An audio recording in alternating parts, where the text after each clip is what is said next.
الحمد لله وكفى وسلام على حبيبه المصطفى أما بعد فأعوذ بالله من الشيطان الرجيم بسم الله الرحمن الرحيم الذين آمنوا وتطمئن قلوبهم بذكر الله ألا بذكر الله تطمئن القلوب صدق الله مولانا العظيم۔ بارگاہ رسالت معاب صلی اللہ تعالی علیہ وسلم میں درود پاک کا ہدیہ پیش کریں۔ اللہم صل علی سیدنا محمد معدن الجود والکرم وآلہ واصحابہ الکرام وابنہ الکریم وبارک وسلم صلاة دائمتا سرمدا ابدا۔ عزیزان گرامی وقار، اللہ کے رسول صلی اللہ تعالی علیہ وسلم ارشاد فرماتے ہیں، الا وان فی الجسد مضغۃ اذا صلحت صلح الجسد کلہ وَإِذَا فَسَدَتْ فَسَدَ الْجَسَدُ كُلُّهُ أَلَا وَهِيَ الْقَلْبُ۔ حضور پاک صلی اللہ تعالیٰ علیہ وسلم کا فرمان عالی شان ہے کہ آگاہ ہو جاؤ، جسم کے اندر گوشت کا ایک ایسا ٹکڑا ہے، سب کے جسم کے اندر گوشت کا ایک ایسا ٹکڑا ہے کہ اگر وہ صحیح ہو گیا تو پورا جسم صحیح ہے، اور اگر وہ بگڑ گیا تو پورا جسم بگڑ جائے گا۔ وہ کیا ہے؟ الا وہی القلب۔ میرے آقا فرماتے ہیں آگاہ ہو جاؤ، وہ دل ہے، وہ دل ہے۔ دل اگر صحیح رہا تو پورا جسم صحیح رہے گا۔ سائنٹیفک طریقے سے بھی دیکھا جائے، جسمانی یا حیاتیات بائیولوجی کے اعتبار سے دیکھا جائے تو بھی جسم کے اندر دل کا بڑا مقام ہے۔ روحانی اعتبار سے بھی، اسلامی نظریے کے اعتبار سے بھی دل کا بڑا مقام ہے۔ اس کو رئیس الاعضاء کہا گیا ہے، سارے اعضاء کا، ہمارے سارے باڈی کے پارٹس کا بادشاہ ہے۔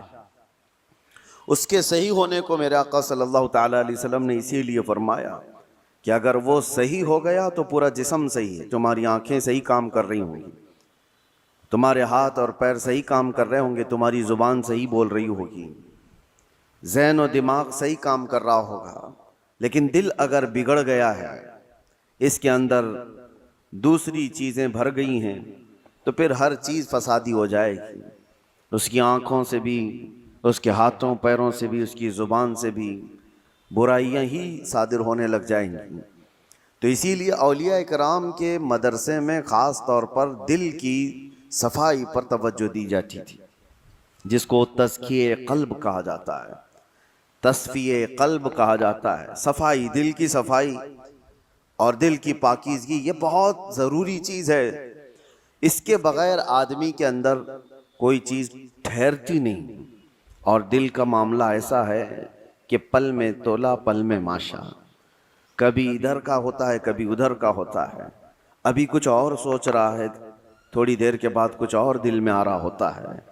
قلب کہتے ہیں پلٹنے کی چیز کو۔ عربی میں جو پتا ہوا میں گرا ہوا ہوتا ہے، سوکھا پتا، اور دیکھیں ہوا میں وہ کتنے بار ادھر سے ادھر ہوتا رہتا ہے، تو اسی طرح سے دل کو بھی کہا گیا ہے کہ یہ ہواؤں کی طرح پتا جس طرح سے الٹ پلٹ ہوتا رہتا ہے، دل کا بھی معاملہ وہی ہے۔ اور دوسری ایک حدیث ہے، اللہ کے رسول صلی اللہ علیہ وسلم ارشاد فرماتے ہیں، تم کیا سمجھتے ہو کہ دل تمہارے کنٹرول میں، تمہارے قابو میں؟ ان القلب بین اصبعی الرحمن، بے شک دل اللہ کی دو انگشت قدرت کے بیچ میں ہے، جس طرف چاہے رب تعالیٰ اسے گھما دے۔ اسی لیے رسول کریم صلی اللہ تعالیٰ علیہ وسلم جب نمازوں میں دعا کرتے تھے تو ایک دعا حضور سے یہ بھی ثابت ہے، ہمیشہ میرے آقا یہ دعا کرتے تھے، یا مقلب القلوب ثبت قلبی علی دینک، اے دلوں کو پھیرنے والے خدا، میرے دل کو اپنے دین پر قائم رکھ۔ یہ دعا آپ بھی کیا کریں کہ رسول کریم صلی اللہ تعالیٰ علیہ وسلم نے ہمیں تعلیم دی ہے اس چیز کی کہ دلوں کو پھیرنے والے خدا، آج تو دل تیرا، آج تیری طرف سے دیا ہوا یہ دل اسلام پر ہے، ایمان پر ہے، کیا پتا کل کا آنے والا دن اس دل کو کس طرف پھیر دے، آنے والے حادثات دل کے اندر کیا چیزیں پھیلا دیں، کیا چیزیں ڈال دیں۔ اچھے اچھے لوگوں کو بگڑتے ہوئے دیکھا ہے۔ اسی لیے ہمیشہ اس بات کی طرف رہیں کہ اللہ تبارک و تعالی ہمارے دل کو اپنی دین پر اور اپنی عبادت پر قائم رکھے۔ دوسری چیز یہ قلب کے متعلق قرآن نے کیا کہا؟ الذین آمنوا وتطمئن قلوبہم بذکر اللہ. ہاں، یہ دل کا اطمینان کہاں سے ہے؟ آج پتہ ہے آپ کو پورے ورلڈ میں، دنیا میں سب سے زیادہ کامن چیز جو بیماری ہے لوگوں کو، وہ دل کی بے چینی، دل کی گھبراہٹ. اب اس کو بایولوجی کے اعتبار سے بلڈ پریشر کہا جائے، بی پی کہا جائے کہ خون کا دوران اس میں پریشر زیادہ ہو جاتا ہے، یہ سارا کا سارا معاملہ دل سے ہی تو ہے. اس کو سائنسی نظریے سے دیکھنے والے لوگ الگ الگ طریقے سے سمجھتے ہیں کہ دل کے اندر چکناہٹ زیادہ آ گئی، خون میں موٹاپا آ گیا ہے، بلڈ جو ہے وہ تھوڑا سا تھک ہو گیا ہے، جس کی وجہ سے دوران خون کم ہو گیا اور پریشر بڑھتا گیا اور بی پی آ گیا، اٹیک آ گیا ہے، فلاں فلاں چیزیں. اس کو بایولوجی کے اعتبار سے دیکھنے والے. لیکن صوفیہ اکرام فرماتے ہیں جب جب گناہ زیادہ ہوتے ہیں دل کے اوپر دورہ بڑھ جاتا ہے، دل کی بے چینی اور گھبراہٹ بڑھ جاتی ہے.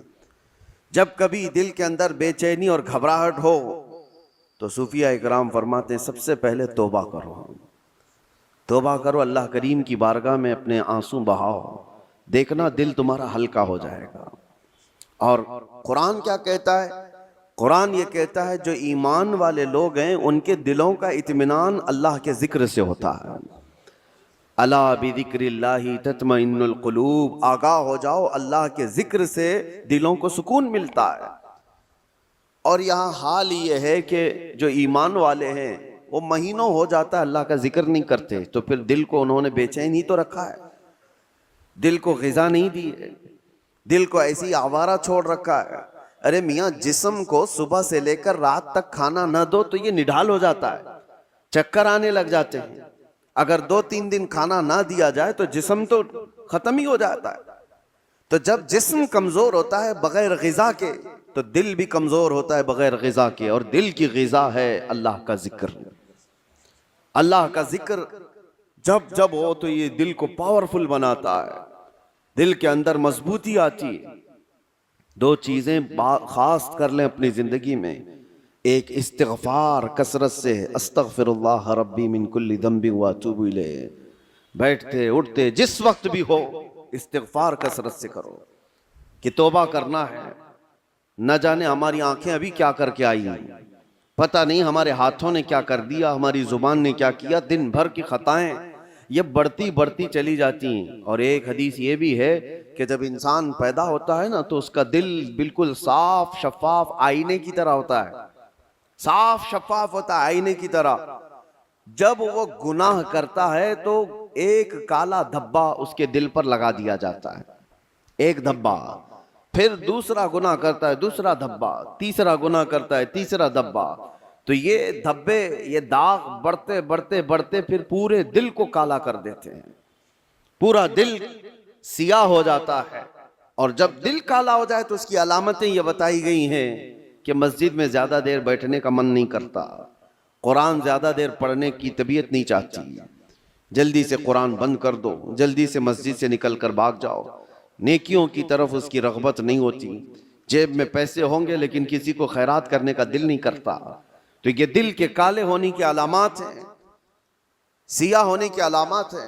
یہ ایکسرا مشین سے اور سونوگرافی سے معلوم ہونے والی چیزیں نہیں ہیں. یہ اللہ کے نبی صلی اللہ تعالیٰ علیہ وسلم نے بیان فرمایا.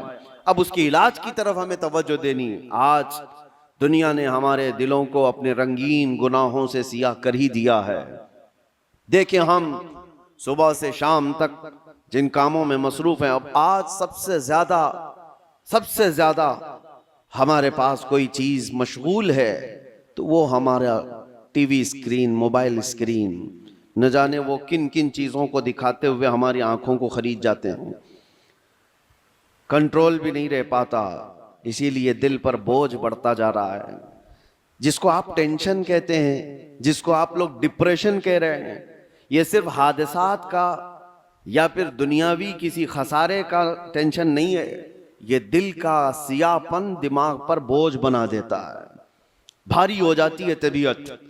کچھ لوگوں کو گھروں میں طبیعت نہیں لگتی کہ بیٹھنے کا بھی من نہیں کر رہا، کھانے کا بھی من نہیں کر رہا، کسی سے بات کرنے کا بھی من نہیں کر رہا. یہ بہت اپر لیول پر آ گئی چیز کہ اس کی دل کی بے قراری بہت بڑھ گئی ہے, گھبراہٹ بہت زیادہ بڑھ گئی ہے.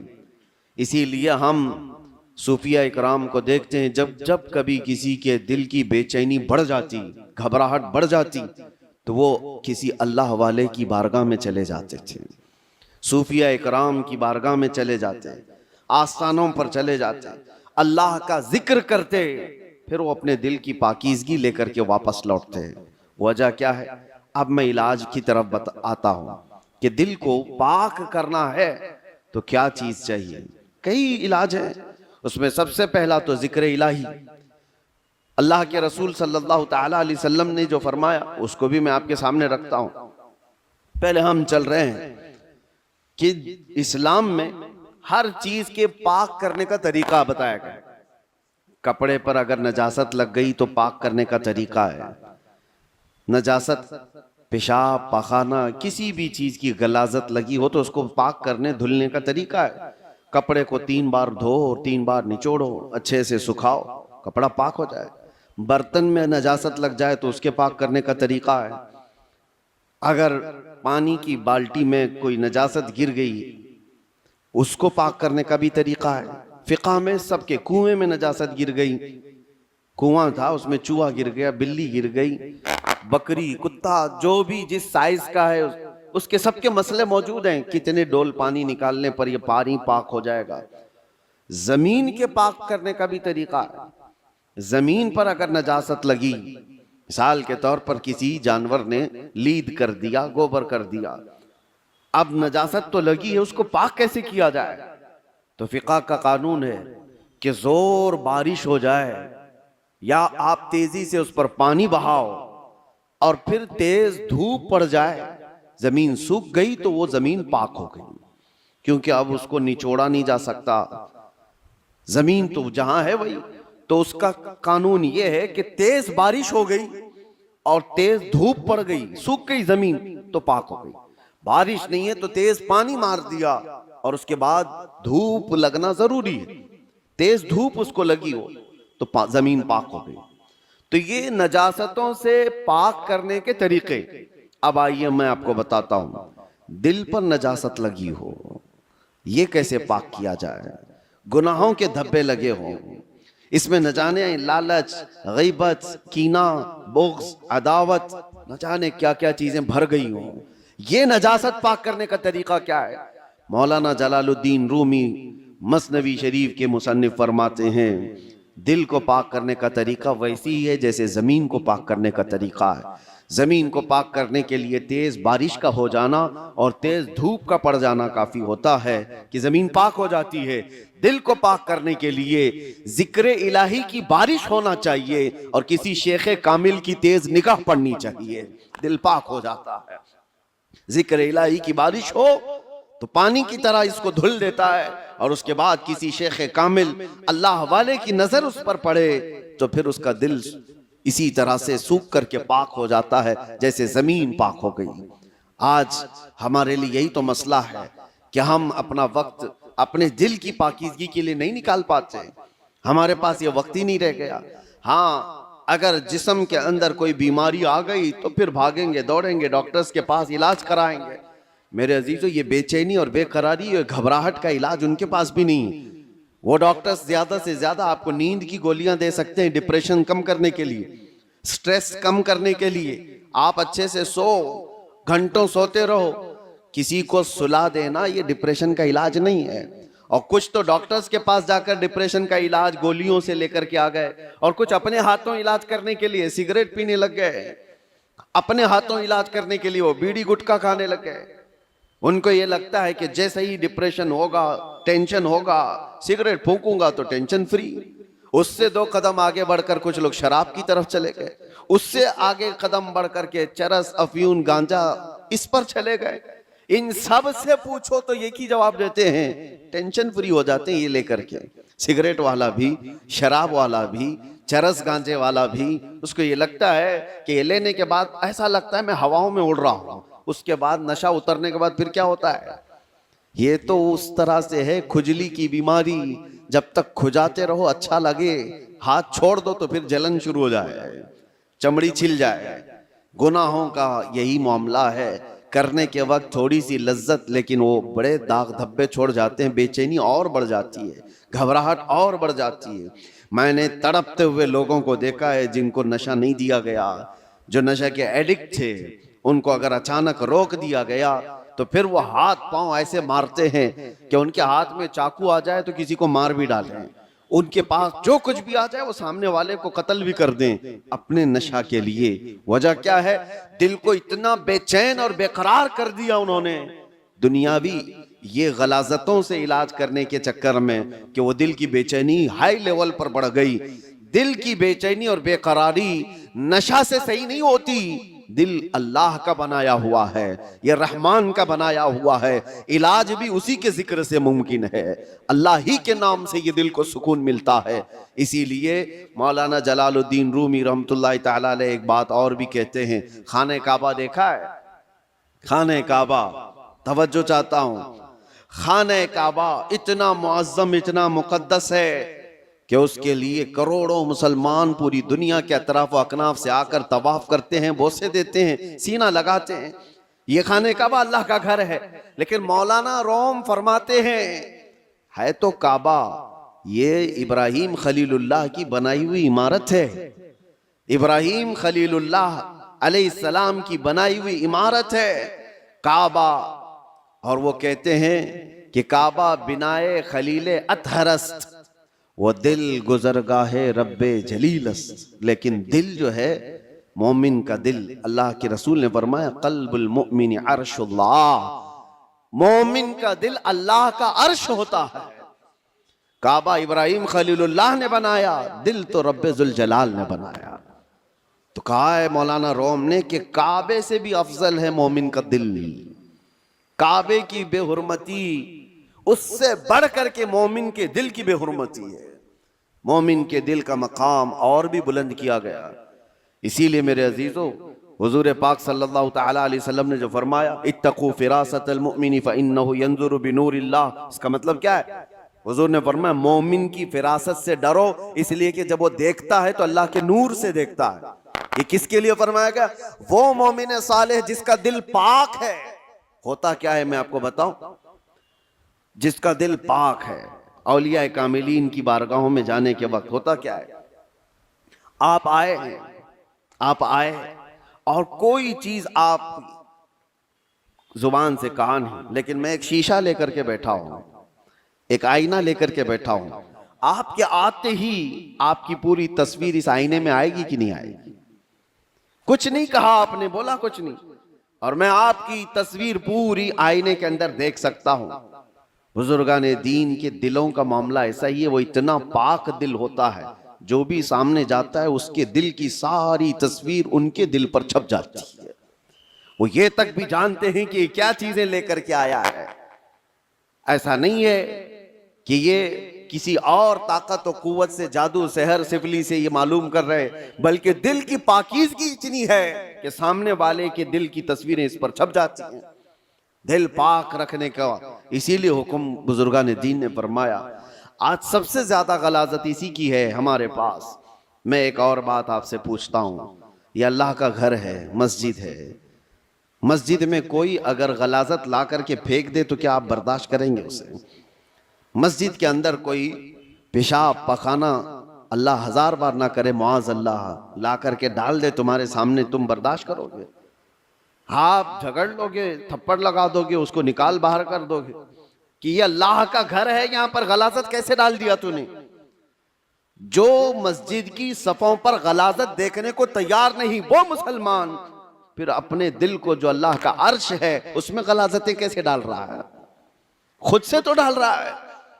نہ جانے کس کی محبت، نہ جانے کون کون سے غلیظ سوچے اس نے دل میں ڈال رکھا۔ اسی لیے حضرت صابر کلیری رحمۃ اللہ تعالیٰ علیہ فرمایا کرتے، ایک دل ہے اس میں دو چیزیں نہیں آ سکتی، یا تو اللہ کی محبت آئے گی یا تو پھر انسانوں کی، اللہ رسول کی محبت ہوگی یا تو پھر انسانوں کی، دنیا کی محبت اور اللہ کی محبت ایک ساتھ دل کے اندر نہیں آ سکتے۔ تو تم یہ فیصلہ کرو کس چیز کو تم نے جگہ دے رکھا ہے، اپنے دل کو کس کے لیے کھول رکھا ہے۔ میرے عزیزو، اور ایک علاج کی طرف میں آپ کو لے کر چلتا ہوں۔ اللہ کے رسول صلی اللہ تعالیٰ علیہ وسلم کے پاس ایک صحابی آئے، ایک علامت اور بھی میں آپ کو بتاؤں۔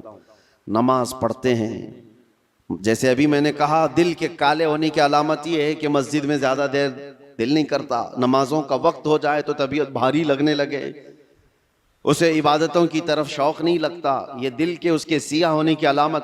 اسی طرح سے جب قرآن کی تلاوت ہوتی ہے نا تو پاک دل والے کی آنکھوں سے آنسو آ جاتے ہیں، صاف دل والا نمازوں میں مہو ہو جاتا ہے، ڈوب جاتا ہے۔ اور دل کے اندر اگر گناہوں کا بوجھ ہو تو نماز بھی بھاری، وہ پیچھے سے چلانے لگ جائے امام صاحب کتنی لمبی قرات کرتے ہیں یار، یہ تو دعائیں کتنی لمبی لمبی مانگتے ہیں، ہمارا کام دھندا ہے۔ تمہارا دل کا بوجھ ہے جو تم 3 گھنٹے 4 گھنٹے میچ دیکھنے پر یہ نہیں کہتے کہ کتنا لمبا چل رہا ہے، فلمیں دیکھنے پر کبھی یہ نہیں کہتے، لیکن مسجد میں 10 منٹ سے زیادہ کی اگر جماعت ہو جائے تو یہ بے چینی اور بے قراری کیوں بڑھ جاتی ہے۔ آپ کو پتا ہے وہ صحابہ اکرام جب نماز پڑھاتے تھے، حضرت معاذ ابن جبل فجر کی نماز میں انہوں نے پورے سورہ بقرہ پڑھا دی تھی۔ سورہ بقرہ 2.5 پارے کی ہے، آپ 2.5 صفحہ نہیں سن پاؤ گے، 2.5 پارے تقریباً انہوں نے پورے فجر کی نماز میں پڑھا دی۔ تو وہ صحابہ ماں ہوتے تھے سننے میں۔ اب جس بات کے لیے میں یہ کہہ رہا ہوں، نمازوں میں اگر بے چینی اور بے قراری بڑھ گئی ہے تو کیا کرنا چاہیے۔ ایک صحابی آئے تھے حضور کی بارگاہ میں، یوں کہا یا رسول اللہ صلی اللہ علیہ وسلم، دوسرے لوگ سب جو آپ کے پیچھے نماز پڑھتے ہیں تو روتے ہیں، گڑ گڑاتے ہیں، اللہ کو یاد کرتے ہیں، مجھے رونا نہیں آتا، قرآن پڑھنے پر مجھے اشک نہیں آتے۔ حضور پاک صلی اللہ علیہ وسلم نے فرمایا تمہارا دل سخت ہو گیا ہے، یہ فرمایا تمہارا دل سخت ہو گیا ہے، اس کو نرم کرو۔ کہا کیا کروں؟ کیا علاج میرے آقا نے بیان کیا۔ وظیفے تو کرتے ہی رہتے ہیں، حضور پاک صلی اللہ تعالیٰ علیہ وسلم فرماتے ہیں جاؤ کسی یتیم بچے کے سر پر ہاتھ پھیرو، اللہ دل نرم کر دے گا۔ ایک علاج یہ بھی میرے آقا نے فرمایا، یتیموں کے لیے دل میں اپنے احساس پیدا کرو، دل نرم ہو جائے گا۔ آج سچ بتاتا ہوں میرے عزیزوں، ڈھونڈو ہزاروں ایسے غربا اور مساکین جن کی آنکھوں کو پوچھنے والا کوئی نہیں، جن کی ٹھنڈی اور گرمیوں کے سلسلے میں کوئی دیکھنے والا نہیں۔ ان بچوں کے لیے اگر احساس بھی دل کے اندر ہو، ایک آنسو کا قطرہ بھی نکلے تو تمہارا دل نرم ہو جائے گا۔ آپ کو پتا ہے جب کبھی میں ان فلسطین کے بچوں کو دیکھتا ہوں، رمضان آئے عید آئے تو اپنے والدین کی قبروں پر جا کر بیٹھ جاتے ہیں، اور کوئی بچہ اپنے باپ کو پکار رہا ہوتا ہے کہ بابا مجھے سن رہے ہو، آج عید کا دن ہے، کوئی کپڑے پہنانے والا نہیں۔ تو یہ زمانے رسول یاد آتا ہے، یہ وہ یتیم ہے کہ اگر میرے آقا کے زمانے میں پکارے ہوتے تو میرے آقا کندھوں پر بٹھا لیتے تھے۔ آج امت پر کچھ احساس نہیں ہوتا، ان کی چیخیں ان کی پکار کو سن کر کے سب ہم اپنے اپنے عیش میں مصروف رہتے ہیں۔ اپنے دل کے اندر احساس پیدا کرو، دل نرم ہو جائے گا۔ اور ہم تو جھڑکیاں دے کر کے لوگوں کے تلاشی میں لگ جاتے ہیں، اس کا تو دھندا ہے مانگنے کا، اس کا تو دھندا ہے کمانے کا، یہ غریب نہیں ہے، یہ ایسا ہے ویسا ہے، ساری پنچایت میں تو لگے رہتے ہیں۔ کیا کوئی یتیم ملتا ہی نہیں، کوئی مسکین ملتا ہی نہیں جس کے سر پر ہم ہاتھ رکھیں؟ میرے عزیزو آج کے دور میں بھی بہت ہے اس طرح کے، کچھ غیرت مند لوگ وہ ہیں جو زندگی پر سوال نہیں کرتے۔ کل کی بات میں بتاؤں، کل ہی کی بات، میرے پاس ایک خاتون کا ایسا مسئلہ آیا جس کے 3 بچے معذور ہیں، ایک 14 سال کا، دوسرا 12 سال کا، تیسرا 9 سال کا، تینوں بستر پر، ہاتھ پاؤں مڑے ہوئے، سر جھکا ہوا، نہ بول سکتا ہے نہ ہاتھ اٹھا سکتا ہے، پیشاب پخانہ سب بستر پہ، اور شوہر کا انتقال ہو چکا۔ 3 بچوں کو پالنے کے لیے وہ خاتون کہتی ہے میرے پاس 1 گھنٹے کی بھی فرصت نہیں ہوتی، اس کو کھلا کر فارغ ہو جاؤں تو اس کا ہوتا ہے، اس کو کھلا کر فارغ ہو جاؤں تو اس کا ہوتا ہے، اس کا پیشاب صاف کروں تو اس کا ہوتا ہے، اس کا پیشاب صاف کروں تو اس کا ہوتا ہے۔ میں نہ جاب کر سکتی ہوں، نہ کمانے کے لیے جا سکتی ہوں، مجھے بتائیں کہ یہ 3 بچوں کو جس طرح سے پالنا ہے، اور اخیر میں اس خاتون نے جو بات کہی میرے دل پر لگی. میں نے کہا گھبراہٹ اور بے چینی میں کفر تو نہیں کرتی کہ میرے گھر میں ایسا کیوں ہو گیا؟ کہتی ہے نہیں مولانا، کبھی آج تک میرے دل میں خیال بھی نہیں آیا. میں تو شکر کرتی ہوں کہ اللہ تبارک و تعالیٰ نہ ہونے سے کچھ دیا تو ہے، اور مجھے اسی خدمت کے لیے دنیا میں پیدا کیا گیا ہوگا. میں یہ سوچتی ہوں، اور آج ان بچوں کا چلنا پھرنا میں نہیں دیکھ سکتی، آخرت میں اللہ اس کا اجر تو دے گا. کہا یہ صالحین لوگ ہیں. ان لوگوں کی مدد کوئی کرنے کو آگے اسی لیے نہیں بڑھتا کہ وہ غیرت مند لوگ ہیں، کسی سے پوچھتے نہیں ہیں، مانگتے نہیں ہیں. لیکن آس پڑوس میں لوگوں کو احساس تو ہوتا ہے کہ ایسے گھر موجود ہیں کہ ان تک ہم کیوں نہیں پہنچتے. یہ دلوں کی سختیاں ہیں میرے عزیزوں. دل جب سخت ہو جاتا ہے تو اسے آس پاس کا کچھ نظر نہیں آتا. آپ ڈھونڈو، یہ شعبان المعظم کا مہینہ ہے، کثرت سے عبادات کی طرف بڑھانے والا مہینہ ہے، رمضان کے انتظار والا مہینہ ہے، اور اس میں جو بیج بو کے توبہ استغفار کے، وہ رمضان میں اس کے پھل دیکھنے کو ملیں گے. ابھی سے اس کی تیاریاں کرو کہ دل پاک ہو جائے، دل نرم ہو جائے. ذکر الہی سے اپنے ہر رات کو سجاؤ، ہر رات کو. اور جس کا دل بیمار ہوا، قرآن تو یہ کہتا ہے ثم قست قلوبهم من بعد ذلك فهي كالحجارة او اشد قسوة، کہ بنی اسرائیل کے بارے میں قرآن میں اللہ فرماتا ہے ان کے دل اتنے سخت ہو گئے جیسے پتھروں کی طرح. پتھروں کی طرح. انسانوں کے دل کبھی کبھار پتھر سے زیادہ سخت ہوتے ہیں. وَإِنَّ مِنَ الْحِجَارَةِ لَمَا يَتَفَجَّرُ مِنْهُ الْأَنْهَارُ وَإِنَّ مِنْهَا لَمَا يَشَّقَّقُ فَيَخْرُجُ مِنْهُ الْمَاءُ وَإِنَّ مِنْهَا لَمَا يَهْبِطُ مِنْ خَشْيَةِ اللَّهِ. اللہ فرماتا ہے پتھر تو ایسے ہیں کہ کبھی کبھار ان میں سے پانی تو نکل جاتا ہے. پتھر تو ایسے ہیں کہ ان میں سے نہریں نکلتی ہیں. آپ نہیں دیکھتے پہاڑوں سے جو فالس، جو آبشار گرتے ہیں، یہ کیا ہے؟ اللہ فرماتا ہے یہ خوف خدا سے پتھر روتا ہے تو پانی نکلتا ہے. یہ پتھروں کا رونا ہے. وَإِنَّ مِنْهَا لَمَا يَهْبِطُ مِنْ خَشْيَةِ اللَّهِ. اللہ فرماتا ہے کبھی کبھار یہ چٹانیں کھسک کر کے جو گر جاتی ہیں، آپ دیکھتے ہیں لینڈ سلائیڈنگ کہا جاتا ہے اس کو، یا پھر چٹانیں کھسک کر کے گر جاتی ہیں.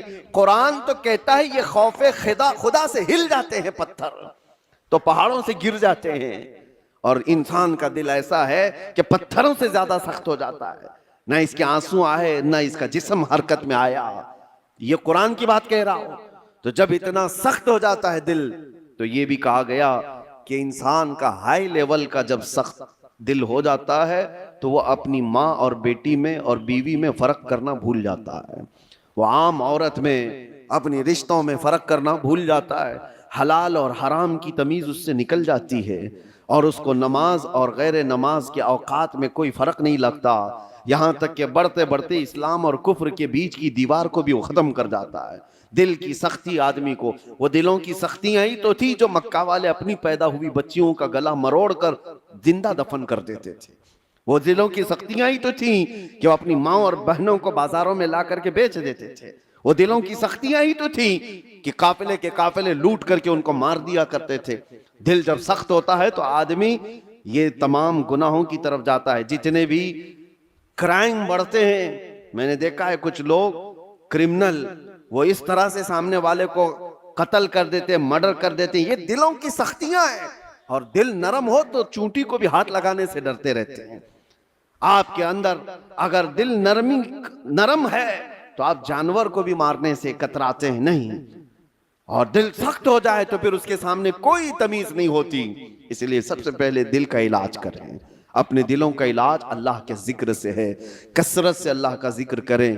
یا اللہ یا رحمان یا رحیم دل مارا کن مستقیم. ہمارے بزرگان دین جب بیعت کرتے تھے تو سب سے پہلے یہ پڑھاتے تھے، اے اللہ، اے رحمان، اے رحیم دل مارا کن مستقیم. میرے دل کو، ہمارے دل کو استقامت عطا فرما دے، ہمارے دل کو صراط مستقیم عطا کر دے، گھبراہٹ اور بے چینی سے آزاد کرا دے.